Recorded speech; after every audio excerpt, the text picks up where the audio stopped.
Hello and welcome back to another Quintessence video. The plan for this update is to make the world look a lot better. I want to add new blocks to caves as well as focusing on the surface, adding trees and patches of grass. This hopefully should make the game look more unique and add more block variety to the game. So I started making textures in my favorite pixel art program, Sprite, and the first two things I drew was the leaf texture and the wood texture. And next I want to fix one of the biggest problems in the game. That is, when you're in caves, you can still see the background.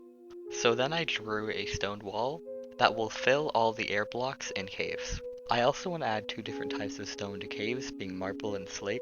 Next, I started working on the grass and the too tall grass. And finally, I drew a seed that'll randomly drop from breaking the grass. And now both grass patches and marble and slate generate in the world. And there's now finally a background for caves. I think the next step in making this game look a lot better is having randomized textures so every block doesn't look the same. And now that it's done, I think it makes the game look a lot better and a lot less flat. Next, I want to make a quick and easy way to load structures. And the three main blocks you're going to be able to use to make structures is the extrude block, the structure block, and the structure void block.